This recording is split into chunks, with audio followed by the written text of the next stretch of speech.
Hello everyone and welcome back to our YouTube channel. In this video, I'm going to show you how to fix Zutobi driving prep app not working. First, to resolve this issue, we will first head over to our device settings. From here, scroll down and tap on General. Once you're in the General Settings tab, look for iPhone Storage option and tap on it. Over here, you can either search for the app or you can scroll down and look for it. Then, tap on the app. On the next screen, you need to tap on the Offload app option. A confirmation pop-up will come up.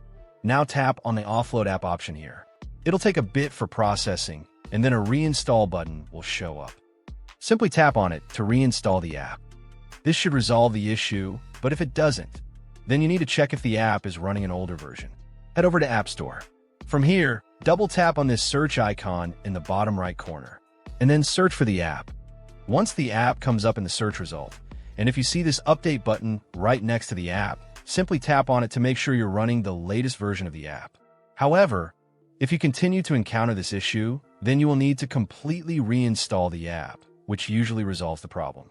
Head over to this screen the way we did before, and over here, tap on the Delete App option here to uninstall the app from your device.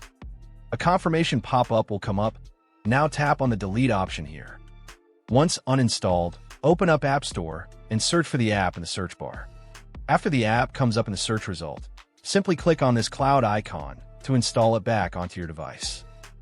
Hopefully, this resolves the issue. If it does, consider sending a super thanks to support our channel. And also don't forget to hit the subscribe button. We'll see you in the next video.